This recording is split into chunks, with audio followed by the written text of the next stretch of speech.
Hello दोस्तों, आज हम स्टडी करेंगे प्रोटीन संश्लेषण या जिसे हम प्रोटीन सिंथेसिस कहते हैं। सो गाइस, प्रोटीन का सिंथेसिस कैसे होता है? तो प्रोटीन का जो संश्लेषण है वो टू विधियों से होता है। पहली विधि होती है अनुलेखन, जिसे हम ट्रांसक्रिप्शन कहते हैं, और दूसरी मेथड होती है अनुवादन या जिसे हम ट्रांसलेशन कहते हैं। सो फ्रेंड्स, इस वीडियो में हम ट्रांसक्रिप्शन की स्टडी करेंगे और नेक्स्ट वीडियो में हम ट्रांसलेशन की स्टडी करेंगे। सो गाइस, बिना देरी के स्टार्ट करते हैं अनुलेखन या ट्रांसक्रिप्शन। तो ट्रांसक्रिप्शन में क्या होता है? जो डीएनए है, डीएनए में कोडित सूचनाओं का आरएनए में स्थानांतरित होना या डीएनए से एमआरएनए का निर्माण ट्रांसक्रिप्शन कहलाता है। सो फ्रेंड्स, हमने डीएनए से डीएनए डीएनए रेप्लिकेशन की प्रोसेस पढ़ ली कि हम कैसे डीएनए से डीएनए बनाएंगे। अब हम पढ़ेंगे कि डीएनए से आरएनए कैसे बनेगा। सो फ्रेंड्स, जो डीएनए में कोडित सूचनाएं होगी, जो डीएनए में सूचना होगी उसका आरएनए में स्थानांतरण हो जाएगा, मतलब वो जो सूचना होगी वो आरएनए में आ जाएंगी। या हम कह सकते हैं कि डीएनए से एमआरएनए का निर्माण ट्रांसक्रिप्शन कहलाता है। सो क्लियर हुआ गाइस आप लोगों को ट्रांसक्रिप्शन क्या होता है? डीएनए से एमआरएनए के निर्माण को हम ट्रांसक्रिप्शन कहते हैं। आगे देखते हैं, डीएनए का वह सूत्र जो एमआरएनए का संश्लेषण पूरक क्षारक जोड़ी के आधार पर करता है सेंस स्ट्रैंड कहलाता है तथा दूसरा एंटी सेंस स्ट्रैंड कहलाता है। सो गाइस, जो डीएनए है वो डबल स्ट्रैंडेड होता है। हमने डीएनए से डीएनए के संश्लेषण एंड डीएनए एप्लीकेशन में देखा था कि डीएनए दोनों स्ट्रैंड से डीएनए का निर्माण करता है, लेकिन जब हम एमआरएनए का निर्माण करेंगे तो डीएनए के दोनों सूत्र में से केवल एक सूत्र ऐसा होगा जिससे हमारा एमआरएनए बनेगा और दूसरे सूत्र से नहीं बनेगा। क्योंकि अगर हम डीएनए के दोनों सूत्रों से एमआरएनए बनाएंगे तो जो हमारा न्यू एमआरएनए बनेगा वो एक दूसरे के कॉम्प्लीमेंट्री होगा, और कॉम्प्लीमेंट्री होने की वजह से वो कॉइलेड भी हो सकता है, मतलब एक दूसरे से चिपक भी सकता है। अगर कॉम्प्लीमेंट्री है तो एक दूसरे से बॉन्ड का फॉर्मेशन भी कर सकता है। इसीलिए गाइस, डीएनए के सिर्फ एक सूत्र से हम एमआरएनए का निर्माण करेंगे। तो ये बात याद रखना कि डीएनए के एक स्ट्रैंड से एमआरएनए का निर्माण होता है। आगे देखते हैं, तो गाइस, जो डीएनए का वह सूत्र जो एमआरएनए का संश्लेषण पूरक क्षार जोड़ी के आधार पर करेंगे उसे हम सेंस स्ट्रैंड कहेंगे। यानी डीएनए का वह सूत्र या वह स्ट्रैंड जिस पे हम एमआरएनए का फॉर्मेशन करेंगे उसे हम सेंस स्ट्रैंड कहेंगे और दूसरे को एंटी सेंस स्ट्रैंड कहेंगे। सो क्लियर हुआ गाइस? सबसे पहले हमने क्या देखा? ट्रांसक्रिप्शन की डेफिनेशन। सेकेंड में हमने देखा कि डीएनए का वह सूत्र जो एमआरएनए का संश्लेषण करता है उसे हम सेंस स्ट्रैंड कहते हैं और दूसरे को एंटी सेंस स्ट्रैंड कहते हैं। आगे देखते हैं, ट्रांसक्रिप्शन की क्रिया में आरएनए पॉलीमरेज एंजाइम मुख्य भूमिका निभाता है। सो गाइस, हम लोगों ने डीएनए से डीएनए के फॉर्मेशन में देखा था कि डीएनए का जब फॉर्मेशन हो रहा था तो वहाँ पर डीएनए पॉलीमरेज एंजाइम भूमिका निभा रहा था।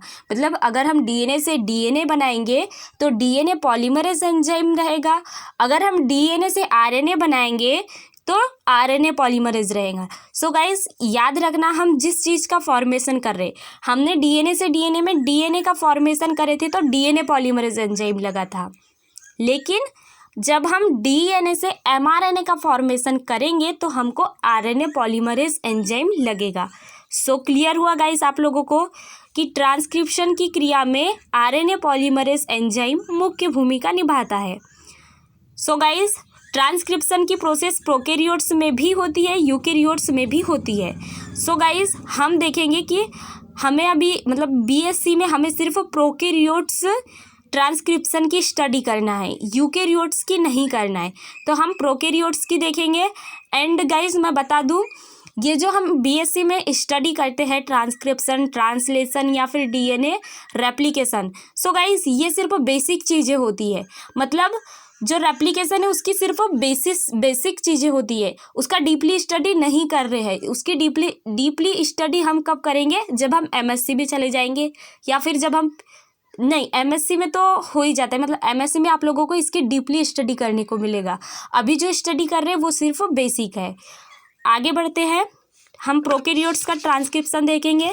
सो गाइज इतना तो आप लोगों को क्लियर हो ही गया होगा कि डीएनए में कोडित सूचना आरएनए में स्थानांतरित होती है, जिसे ट्रांसक्रिप्शन कहते हैं। और डीएनए से एमआरएनए बनने के लिए सिर्फ डीएनए के एक स्ट्रैंड की आवश्यकता होती है, जिसे सेंस स्ट्रैंड कहते हैं। दूसरे स्ट्रैंड की आवश्यकता नहीं होती, जिसे हम एंटी सेंस स्ट्रैंड कहते हैं। ट्रांसक्रिप्शन की प्रक्रिया में आरएनए पॉलीमरेज एंजाइम मुख्य भूमिका निभाता है। क्लियर हुआ गाइस आप लोगों को? आगे देखेंगे हम आरएनए पॉलीमरेज एंजाइम क्या होता है।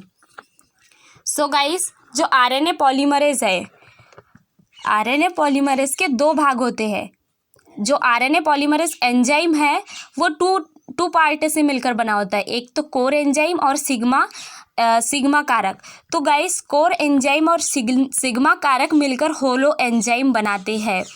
तो देखते हैं आरएनए पॉलीमरेज की संरचना कैसी होती है। आरएनए पॉलीमरेज के दो भाग होते हैं, पहला होता है कोर एंजाइम, दूसरा होता है सिग्मा कारक। कोर एंजाइम सिग्मा कारक दोनों मिलकर होलो एंजाइम बनाते हैं।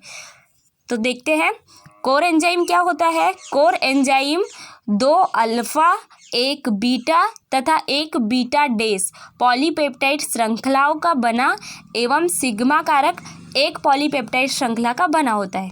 सो गाइस जो कोर एंजाइम है वो कैसा बना होगा, इसकी स्ट्रक्चर बनाते हैं। जो सिग्मा कारक है वो 2 अल्फा यूनिट्स, 1 बीटा और 1 बीटा डेस। सो गाइस ये अल्फा यूनिट्स हो गई, ये बीटा यूनिट हो गई और ये बीटा डेस हो गई। सो गाइस ये कोर एंजाइम है। सिर्फ इतना रहेगा तो हम इसे कोर एंजाइम कहेंगे, लेकिन गाइस अगर इसके बीच में हम सिग्मा कारक को ऐड कर दे तो इसे हम होलो एंजाइम कहेंगे। सो क्लियर हुआ गाइस आप लोगों को? कोर एंजाइम 2 अल्फा 1 बीटा और 1 बीटा डेस पॉलीपेप्टाइड श्रृंखला का बना होगा, और सिग्मा कारक जो होगा वो एक ही पॉलीपेप्टाइड श्रृंखला का बना होगा। मतलब सिग्मा कारक एक ही पॉलीपेप्टाइड श्रृंखला का बना होता है। आगे देखते हैं, सिग्मा कारक डीएनए अणु पर स्टार्ट सिग्नल की पहचान कर आरएनए पॉलीमरेज को इनिशिएशन साइट के चयन के लिए निर्देशित करता है।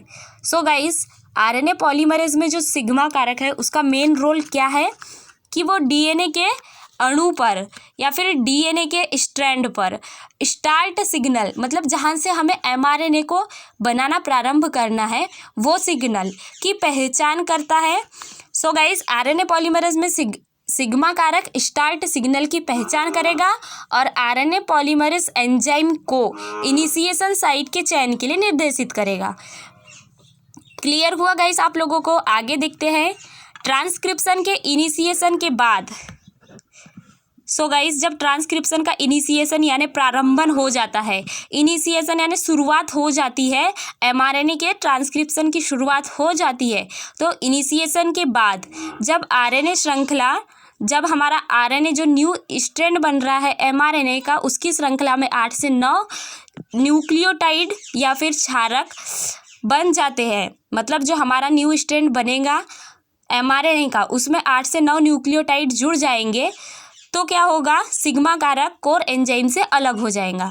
सो गाइस सिग्मा कारक कोर एंजाइम के साथ जुड़ा, डीएनए के स्ट्रैंड पर स्टार्टिंग सिग्नल की पहचान किया और आरएनए पॉलीमरेज को इनिशिएशन साइट के चयन के लिए निर्देशित किया, मतलब इनिशिएशन साइट पे फिट कर दिया। अब क्या हुआ, आरएनए पॉलीमरेज ने एमआरएनए की 8 से 9 न्यूक्लियोटाइड लंबी श्रृंखला बना दी। अब श्रृंखला बन चुकी है 8 से 9 लंबी न्यूक्लियोटाइड की। अब क्या होगा, जो सिग्मा कारक है वो कोर एंजाइम से अलग हो जाएगा और कोर एंजाइम एमआरएनए के शेष संश्लेषण को पूरा करेगा। सो क्लियर हुआ गाइस आप लोगों को?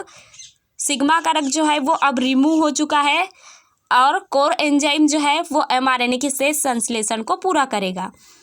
आगे देखते हैं, डीएनए सांच टेम्पलेट पर आरएनए संश्लेषण के लिए ट्रांसक्रिप्शन इकाई पाई जाती है। सो गाइज अब आप लोगों के दिमाग में ये आ रहा होगा कि डीएनए से कैसे एमआरएनए बन गया। तो जो डीएनए का टेम्पलेट है या जिसे हम डीएनए की सांच कहते हैं, या फिर डीएनए का वो हिस्सा जहाँ पर एमआरएनए का संश्लेषण होना है, उसे हम टेम्पलेट कहेंगे। तो टेम्पलेट पर क्या होगा, आरएनए के संश्लेषण के लिए ट्रांसक्रिप्शन इकाइयाँ पाई जाएंगी, यानी ट्रांसक्रिप्शन इकाइयाँ मतलब जो डीएनए है वो एडेनिन, थाइमिन, गुआनिन, साइटोसिन ऐसी उसके ऊपर इकाइयाँ पाई जाती है, जिसमें इकाई पाई जाती, क्लियर हुआ गाइस, जिनमें एक स्टार्टिंग साइट तथा एक टर्मिनेशन सिग्नल होता है। सो गाइस टेम्पलेट साइट पाई जाएंगी, टेम्पलेट साइट होंगी। फिर क्या होगा, जो ट्रांसक्रिप्शन इकाई होगी जिसमें क्या पाया जाएगा, एक स्टार्टिंग साइट पाया जाएगा, एक टर्मिनेशन साइट। स्टार्टिंग साइट यानी जहाँ से हमारा एमआरएनए का संश्लेषण प्रारंभ हुआ है वो, और टर्मिनेशन सिग्नल वो होगा जिसपे जो हमारा एमआरएनए है उसका संश्लेषण एंड हो जाएगा। सो क्लियर हुआ गाइस आप लोगों को, स्टार्टिंग साइट, टर्मिनेशन साइट और टेम्पलेट क्या होता है। टेम्पलेट पे हम एमआरएनए का संश्लेषण करेंगे, स्टार्टिंग साइट से शुरुआत करेंगे और टर्मिनेशन सिग्नल पे एंड करेंगे। आगे देखते हैं, प्रत्येक ट्रांसक्रिप्शन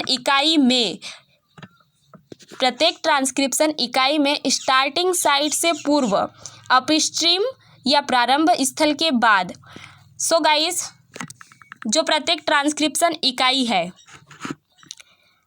उसके पूर्व क्या होगा, अपस्ट्रीम या उसके जो ट्रांसक्रिप्शन की इकाई है में जो स्टार्टिंग साइट है या प्रारंभन स्थल है उसके पूर्व अपस्ट्रीम और प्रारंभन स्थल या स्टार्टिंग साइट के बाद डाउन स्ट्रीम एक विशिष्ट क्षारक्रम होता है गाइस, जिसे हम प्रमोटर साइट कहते हैं। और प्रमोटर साइट में ही बाइंडिंग साइट से पाई जाती है जिससे एमआरएनए पॉलीमरेज जुड़ता है। सो क्लियर हुआ गाइस आप लोगों को, ट्रांसक्रिप्शन इकाई में स्टार्टिंग साइट से पूर्व अपस्ट्रीम और स्टार्टिंग साइट के बाद डाउन स्ट्रीम एक विशिष्ट क्षारक्रम होगा जिसे हम प्रमोटर कहेंगे। और प्रमोटर साइट से ही प्रमोटर साइट्स में ही ऐसी बाइंडिंग साइट्स पाई जाती है जिसमें आरएनए पॉलीमरेज आके ऐड होता है। आगे देखते हैं, अधिकतर दशाओं में इनिशिएशन पॉइंट जो होता है वो एक प्यूरिन यानी AUG से बना होता है। सो गाइस जो इनिशिएशन पॉइंट है या स्टार्टिंग साइड है वो जो होगा वो प्यूरिन से बना होगा। यहाँ यानी कि डीएनए के सीक्वेंस में, डीएनए की जो ट्रांसक्रिप्शन इकाई है उसमें एक ऐसा सीक्वेंस होगा जिससे एमआरएनए का संश्लेषण प्रारंभ होगा और वो सीक्वेंस हमें A या G मिलता है। आगे देखते हैं, जिससे -10 बेस पेयर पूर्व अर्थात 5 प्राइम सिरे की तरफ 6 बेस पेयर लंबा क्षारक्रम प्रिब्नोबॉक्स कहलाता है। और प्रिब्नोबॉक्स का क्षारक्रम क्या होता है, TATAAT होता है। सो गाइस क्या होता है कि प्रमोटर साइड है, प्रमोटर साइड के -10 बेस पेयर पूर्व, प्रमोटर साइड के -10 बेस पेयर पूर्व 5 प्राइम सिरे की तरफ 6 बेस पेयर लंबा क्षारक्रम प्रिब्नोबॉक्स कहलाएगा। और प्रिब्नोबॉक्स का क्षारक्रम क्या होगा, TATAAT। सो क्लियर हुआ गाइस। अब आगे देखते हैं, -35 बेस पेयर पूर्व एक और क्षारक्रम होगा। सो गाइस जो प्रमोटर साइट है, प्रमोटर साइट के -10 बेस पेयर पूर्व 6 बेस पेयर लंबा क्या होता है, प्रिब्नोबॉक्स कहलाता है। जो प्रमोटर साइट है उसके -10 बेस पेयर पूर्व अर्थात 5 प्राइम सिरे की तरफ 6 बेस पेयर लंबा क्षारक्रम होता है, या फिर 6 बेस पेयर लंबा क्या होता है, न्यूक्लियोटाइड का सीक्वेंस होता है जिसे प्रिब्नोबॉक्स कहते हैं। और इसका सीक्वेंस क्या होता है, TATAAT। क्लियर हुआ गाइस। आगे देखते हैं, जो प्रमोटर साइट है उसके -35 बेस पेयर पूर्व एक और क्षारक्रम होगा जिसे रिकॉग्नाइजेशन रीजन कहते हैं। सो गाइस -10 बेस पेयर पूर्व भी कुछ सीक्वेंस पाए जाएंगे और -35 बेस पेयर पूर्व भी कुछ सीक्वेंस पाए जाएंगे प्रमोटर के। आगे देखते हैं, प्रमोटर साइट से आरएनए पॉलीमरेज होलो एंजाइम के जुड़ते ही डीएनए का अनट्विस्टिंग प्रारंभ हो जाती है। सो गाइस जो प्रमोटर साइट है उससे आरएनए पॉलीमरेज होलो एंजाइम के जुड़ते ही डीएनए का अनट्विस्टिंग प्रारंभ हो जाएगा तथा दोनों सूत्र पृथक्करण प्रारंभ हो जाता है। आगे देखते हैं, अब सेंस स्ट्रैंड के कॉम्प्लीमेंट्री क्षारकों से एमआरएनए ट्रांसक्रिप्शन की प्रक्रिया प्रारंभ हो जाती है। सो गाइस, जो सेंस स्ट्रैंड था डीएनए का, उससे कॉम्प्लीमेंट्री क्षारकों से एमआरएनए का ट्रांसक्रिप्शन की प्रक्रिया शुरू हो जाएंगी। 8 से 9 लंबा आरएनए अणु बन जाने के उपरांत सिग्मा कारक आरएनए पॉलीमरेज होलो एंजाइम से पृथक हो जाएगा और एमआरएनए ट्रांसक्रिप्शन का शेष कार्य कोर एंजाइम पूरा कर लेगा। आगे देखेंगे, ट्रांसक्रिप्शन का टर्मिनेशन रो कारक रो फैक्टर से प्रभावित होकर रुक जाती है। सो गाइस, जो रो फैक्टर होता है वो ट्रांसक्रिप्शन को रोकने में मुख्य भूमिका निभाता है। मतलब कुछ ट्रांसक्रिप्शन ऐसे होंगे जो रो फैक्टर से प्रभावित होकर रुक जाएंगे, या फिर कुछ ऐसे होंगे जो बिना रो फैक्टर की उपस्थिति में ही रुक जाएंगे, खत्म हो जाएंगे। सो गाइस, यहाँ पर आप लोगों को एक डायग्राम शो हो रहा है, ये डीएनए का डायग्राम है। यहाँ पर जो स्टार्टिंग साइड है, यहीं पर इस प्रमोटर पर आकर आरएनए पॉलीमरेज बाइंड होगा, ये टेम्पलेट है, यहाँ पर एमआरएनए का सिंथेसिस होगा।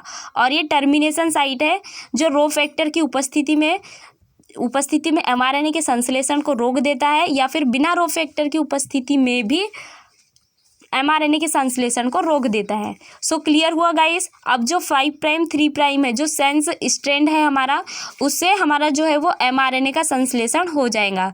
जो एमआरएनए है वो डीएनए के कॉम्प्लीमेंट्री न्यूक्लियोटाइड यहाँ जुड़ते जाएंगे और एमआरएनए का संश्लेषण हो जाएगा। सो गाइस, यही ट्रांसक्रिप्शन की प्रोसेस है। आई होप आप लोगों को क्लियर हुआ हो। सो गाइस, अगर आप लोगों को वीडियो पसंद आया तो वीडियो को लाइक करें और मेरे चैनल को सब्सक्राइब करें। So thanks guys watching for this video.